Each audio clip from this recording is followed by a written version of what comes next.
అండి ఈరోజు ఒక షార్ట్ నోటీస్లో మూర్తి యాదవ్ గారు మా జనసేన కార్పొరేటర్ విశాఖపట్నంలో ఎన్నో అవినీతి అక్రమాల మీద నిర్భయంగా పోరాడుతున్నటువంటి మూర్తి యాదవ్ గారు ప్రెస్ మీట్ ఏర్పాటు చేసి నన్ను రమ్మడం జరిగింది.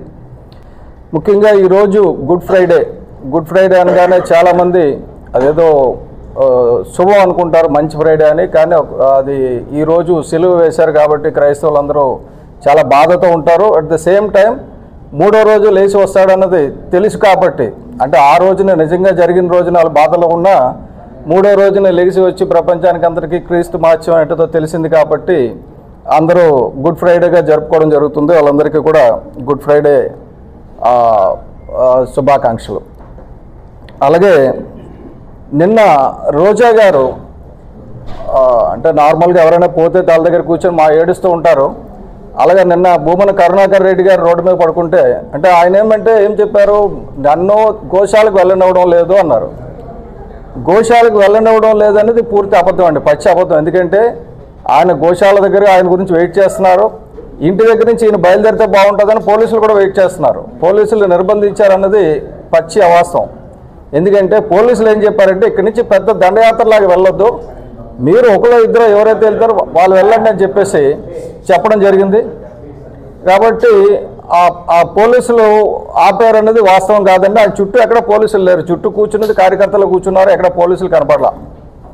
నెక్స్ట్ ఆయన చెప్పింది ఏంటంటే, ఆవిడ చెప్పింది ఏంటంటే 6-7 పాయింట్లు చెప్పారు. భూమన కరుణాకర్ రెడ్డి గారు చెప్పింది 191 ఆవులు చనిపోయినాయి గోశాలలో, ఎవరు పట్టించుకోవడం లేదని.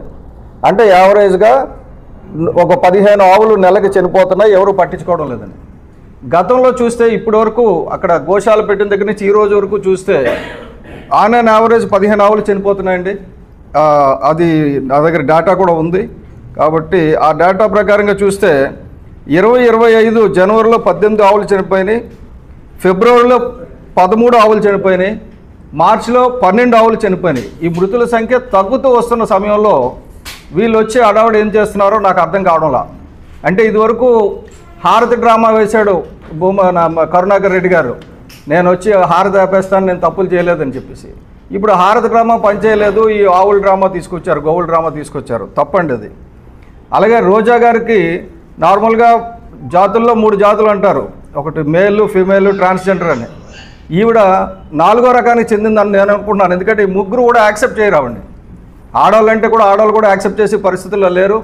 ఆవిడ చేసిన కామెంట్స్ని బట్టి ఆవిడ అడిగిన దానికి సమాధానం చెప్పక్కర్లేదు. కానీ గతంలో సినిమా టికెట్లు బ్లాక్లో అమ్ముకుని సంపాదించినట్టుగా, ఆ తర్వాత దేవస్థానం టికెట్లు విపరీతంగా బ్లాక్లో అమ్ముకొని డబ్బులు సంపాదించింది అన్న దానికి తిరుపతిలో అంతా కూడా చాలా ప్రచారం జరగడమే కాదు, ప్రముఖ పేపర్లో కూడా వచ్చింది. వీళ్ళు ఏ పేపర్ మీద ఈవిడ డిఫమేషన్ కేసు వేసినట్టు లేదు, మోరల్లెస్ అది యాక్సెప్ట్ చేసినట్టు ఆవిడ.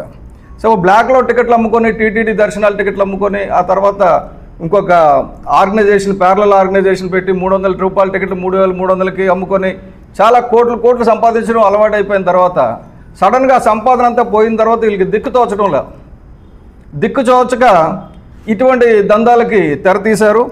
ఆవిడ అడిగిన ప్రధాన ప్రశ్నలు చెప్తున్నానండి. లడ్డూలో కొవ్వు ఉందని చెప్పారు, ఇప్పుడు సుప్రీంకోర్టు ముట్టుకాయలు వేసిందని. అది కాదండి, ఆల్రెడీ కేసు అది ఆ ఏఆర్ డైరీకి శిక్ష పడడం కూడా జరుగుతుంది. వాళ్ళందరినీ అరెస్ట్ చేశారు, విచారణలో ఉంది, దాని గురించి మనం మాట్లాడకూడదు ఇప్పుడు.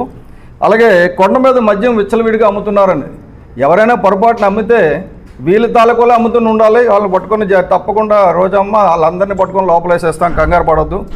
అలాగే సెల్వం అనే వ్యక్తిని తాగేసి నేను ఎక్కడ పడితే అక్కడ అమ్ముతానన్నాడు. ఆల్రెడీ ఆయన పోలీసు అదుపులో ఉన్నారు. ఆయన తగలాల్సింది తగులుతుంది, జరగాల్సింది జరుగుతుంది. చెప్పులు వేసుకొని క్యూ లైన్లో వస్తుంటే అడ్డుకోలేదన్నారు, అడ్డుకున్నారు.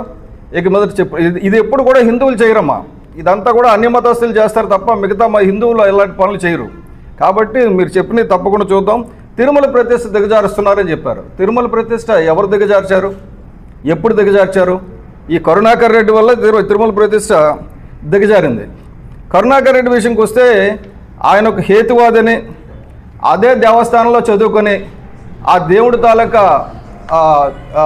ఏమంటారు సుప్రభాతాన్ని ఎగతాళి చేస్తూ వ్యంగ్యంగా వేరే సుప్రభాతం ఆయన పాడుతుండేవాడని, అక్కడ దేవాలయాల్లో సిగరెట్లు కాల్చేవాడని, ఆయనతో చదువుకున్న విద్యార్థి దండి వెంకటకృష్ణ గారు అని చెప్పేసి ఆయనతో పాటు చదువుకున్న విద్యార్థి కంప్లైంట్ చేశాడు అప్పట్లో. ఎప్పుడు అది 1981లో చేస్తే అప్పుడు టీటీడీ ఈఓ గారు పివిఆర్కే ప్రసాద్ గారు ఆయన్ని రెడ్ హ్యాండెడ్గా పట్టుకొని పనిష్ చేశారు, తిట్టారు. అంటే యాక్చువల్గా ఆ రోజు ఆయన సస్పెండ్ చేసి పూర్తిగా పైకి తగిలేవలసింది. అందరి సమక్షంలో, ఇది తెలియని విషయం కాదు, అందరికీ తెలిసిన విషయం. ఆయన దండి వెంకటకృష్ణ గారు శ్రీకాళహస్తిలో ఉంటారు. గత సంవత్సరం నేను ఆయనతో ఇంటర్వ్యూ చేసి ఆ ఇంటర్వ్యూ పబ్లిష్ కూడా చేశాను. కాబట్టి ఇటువంటి అసలు ఏమాత్రం కూడా తిరుమల తిరుపతి దేవస్థానం మీద భక్తి కానీ, హిందువుల మీద ఇంట్రెస్ట్ కానీ, ముఖ్యంగా వెంకటరామమూర్తి మీద ఏ రకమైన భక్తి లేనటువంటి కరుణాకర్ రెడ్డి చేసే డ్రామాలు ఇక ఆపితే బాగుంటుంది. రాకపోతే ఆయన చాలా డ్రామాలు ఇంకా చాలా పుస్తకాలు చేయాల్సి వస్తుంది మేము, ఎందుకంటే తక్కువ లేవు, ఆయన మీద ఉన్న ఆరోపణలు చాలా ఉన్నాయి. కాబట్టి నా ఉద్దేశం ఏంటంటే ఇటువంటి కామెంట్స్ చేయడం మానేసి రోజా గారు ఇక మీదటైనా కొద్దిగా మంచిగా ఉంటే బాగుంటుంది. మీ మాటలకు మేము స్పందించక్కర్లేదు, కానీ పవన్ కళ్యాణ్ గారిని అడ్రస్ చేస్తూ మాట్లాడారు కాబట్టి నేను మాట్లాడాల్సి వస్తుంది. నాకు చాలా సిగ్గు మిల్లాటోళ్ళతో మాట్లాడాలంటే, ఎందుకంటే ఎవరైనా ఏదో ఒక జాతికి చెందిన వాళ్ళతో మాట్లాడితే పర్వాలేదు, కానీ మీరు ఎవరికి చెందనవారని చెప్పేసి నా అభిప్రాయం. ఎందుకంటే మేము కూడా మిమ్మల్ని మర్డర్ అటెంప్ట్ కేసులో ఉన్నాం. ఇప్పుడు వరకు ఎందుకు ఆ కేసు ముందుకు వెళ్ళడం లేదు తెలియదు. శివశంకర్ గారు అక్యూజ్ నెంబర్ 1, నేను అక్యూజ్ నెంబర్ 2.